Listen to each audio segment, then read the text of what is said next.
हैसियत ही नहीं रहेगी अपोजिशन। देखिए, इस ओपोजिशन को मारे गोली। आप जमहूरियत की बात करो कि चीफ जस्टिस ऑफ इंडिया को ये सरकार बख्श नहीं रही। मुख्य न्यायाधीश देश को इंसाफ दे सकेगा। पक्ष सबको साथ रहना चाहिए। आतंकवाद के विरुद्ध हम एक हैं, उसमें कोई हम सियासत नहीं करते। लेकिन सवाल पूछो तो ये कहते हैं सियासत करते हैं। लोगों की जान माल क्यों इतने जवान शहीद हुए? नाजरीन, एक अहम मुद्दे पर भी बात करने की कोशिश करेंगे।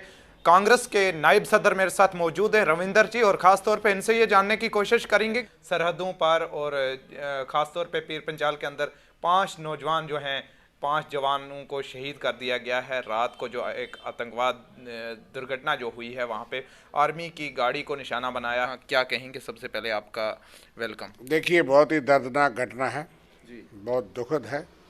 हम उन जवानों को सल्यूट करते हैं जिन्होंने देश के लिए अपनी जान कुर्बान की। उनके परिवारों के साथ सहानुभूति प्रकट करते हैं और गहरी चिंता भी प्रकट करते हैं कि इस तरह की वारदातें रजौरी पुंछ में बार बार हो रही हैं।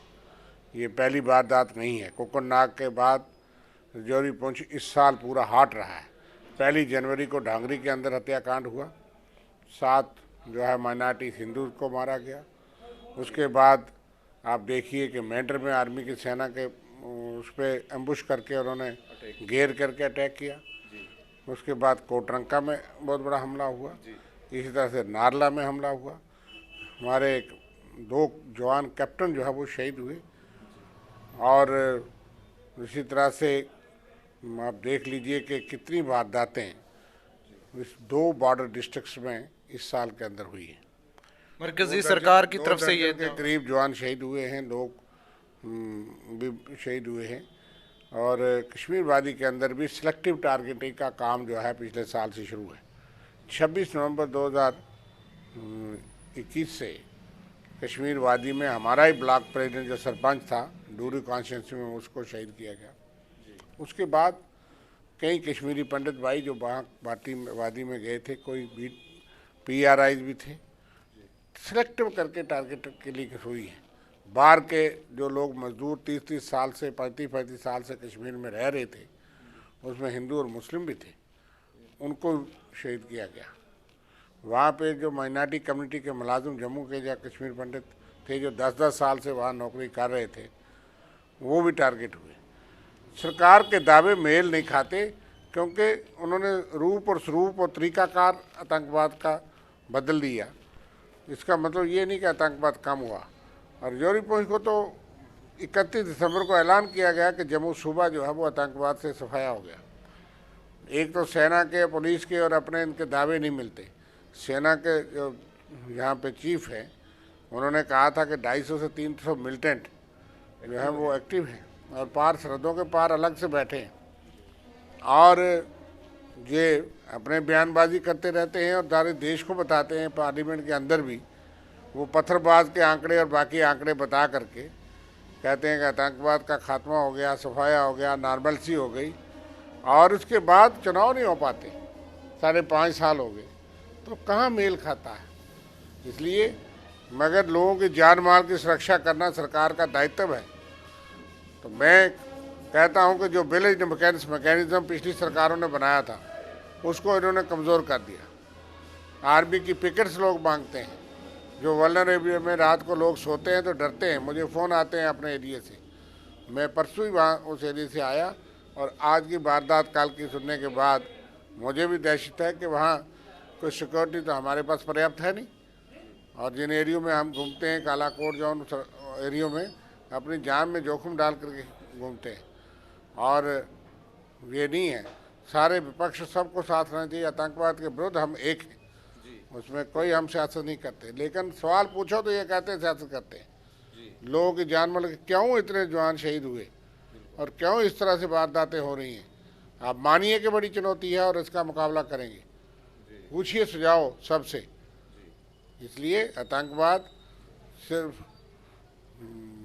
जवानों को नहीं गोली लगती, और वो एक एक जवान, एक एक ऑफिसर जो है वो बहुत कीमती है। इसलिए बहुत दर्दनाक है, गंभीर चुनौती है। निंदा करते हैं, सख्त निंदा करते हैं। कौन से शब्द है जिससे निंदा कर सकते हैं? बहुत बड़ी बात की है कि सियासत में, पॉलिटिक्स में हमारा जो है मुकाबला हो सकता है, लेकिन आतंकवाद को सफाया करने में और ख़ास तौर पे अपने मुल्क की सालमियत के लिए हम किसी भी सूरत में यकजहती चाहते हैं और मिलजुल के हम जो है अपने मुल्क के जो दरपेश मसाइल हैं और जो दहशतगर्दाना हमले हैं इनसे निजात पाने के लिए एकजुट खड़े हुए हैं। बहुत बड़ी बात की है। एक साजिश के तहत 146 एमपीज उनको सस्पेंड कर दिया गया। देश की जमहूरियत पे और संविधान पे सबसे बड़ा खतरा है। खतरा ये है कि सुप्रीम कोर्ट ने कहा था कि 3 आदमी का सिलेक्शन पैनल होगा जो इलेक्शन कमीशन और इलेक्शन कमिश्नर्स का चयन करेगा। उसमें प्रधानमंत्री जी, लीडर ऑफ अपोजिशन और chief justice of India. Parliament को यूज़ किया गया और ऐसा कानून बनाया गया कि चीफ जस्टिस ऑफ इंडिया उनको उस सिलेक्शन कमेटी से बाहर किया गया। कोई हैसियत ही नहीं रहेगी अपोजिशन। देखिए, अपोजिशन को मारे गोली। आप जमहूरियत की बात करो कि चीफ जस्टिस ऑफ इंडिया को ये सरकार बख्श नहीं रही। मुख्य न्यायाधीश देश को इंसाफ दे सकेगा, लेकिन वो उस सिलेक्शन पैनल में मोदी जी के साथ नहीं बैठ सकता। उस सिलेक्शन पैनल के लिए मोदी जी अपने साथ एक कैबिनेट मिनिस्टर बिठाएंगे और एक आपकी तरह लीडर ऑफ अपोजिशन को बिठा देंगे, और वो जिस चुनाव आयोग को बनाना चाहते हैं वो फिर ना ईवीएम की तरफ देखेगा, ना किसी मॉडल कोड ऑफ कंडक्ट की वायलेशन की तरफ देखेगा, वो मोदी जी की तरफ देखेगा और देश में चुनाव होंगे। सबसे बड़ा खतरा ये है, एमपी सस्पेंड हुए वो बहाल भी हो जाएंगे, वो दोबारा चुन के आ जाएंगे। लेकिन देश की जनता को ये समझना है कि अगर ये जमहूरियत रहेगी, और मुझे तो खतरा है अगर मोदी जी दोबारा आए तो अगली बार वो राष्ट्रपति का चुनाव लड़ेंगे, प्रेसिडेंशियल फॉर्म ऑफ इलेक्शन होगा यूनाइटेड स्टेट्स ऑफ अमेरिका की तरह। वो कहेंगे कि अब मुझे ही वोट दो, तो इस संविधान को भी बदलने का प्रयास करेंगे। और फिलहाल ये पहली बार हमने सुना कि मुख्य न्यायाधीश को कमेटी से बाहर निकाल दिया। आप इंसाफ कहाँ से मांगेंगे? आप 370 के लिए इंसाफ मांगते थे, लेकिन उनको खुद इंसाफ नहीं मिल रहा। उन्होंने वो तो संवैधानिक करार दिया हमारे सरमाने पे, जो भी फैसले सुप्रीम कोर्ट के हैं, लेकिन प्रधानमंत्री और बीजेपी कहाँ मानती है सुप्रीम कोर्ट को। जब सुप्रीम कोर्ट ने ये कहा था कि मुख्य न्यायाधीश उस कमेटी में होंगे, 3 मेंबरी कमेटी होगी, ताकि एक अच्छा आदमी, ये उन्होंने कहा था कि कोई दूसरा टीएन शेषन क्यों नहीं पैदा हो सकता। टीएन शेषन तो कांग्रेस ने बनाए थे। कोई ये पूछते हैं कि वो इलेक्शन कमीशन क्यों नहीं आ सकता जो प्रधानमंत्री को भी सवाल पूछ सके, लेकिन उसका जवाब ये मिला है देश को। इसलिए सबसे गंभीर चिंता की बात यह है, जीते कोई हारे कोई, सरकार कोई बनाए जिसको लोग चुने, लेकिन देश के प्रजातंत्र, लोकतंत्र और चुनावी प्रक्रिया पे अब लोगों को दहशत है, अब लोगों को डर है। मैं तो ये कहता हूँ कि ईवीएम के साथ साथ जो उनके वो पर्ची है जिसको वीवीपीएटी कहते हैं, जिससे देखो दिखता है, वो पर्ची उसी वक्त निकलनी चाहिए और साथ में एक बैलेट बॉक्स रखना चाहिए। ईवीएम के अंदर आपको शक है? लोगों को शक है तो उसका तरीका है कि उसमें जो पर्ची है उसका मतलब क्या, अगर उसको गिनती नहीं करनी है उस पर्ची को एक बक्से में डालिए, जो जीते उसको देश की सत्ता संभालिए। इसलिए सबसे बड़ा मुद्दा ये है कि लोगों के वोट की कीमत तब है जब वोटिंग प्रोसेस में लोगों का विश्वास रहे। आज हमको लोग कहते हैं कि जीतना इन्होंने या हम आपको वोट दें जिसको मर्जी दें। ऐसा लोगों में विचार क्यों हो रहा है? 100 से ज़्यादा पिटीशन हुई आई सुप्रीम कोर्ट में। इसलिए लोग जो पब्लिक स्पिरिटेड लोग हैं वो जाते हैं। तो ये चिंता है कि देश की जमहूरियत को खतरा है, कांग्रेस को कोई खतरा नहीं है।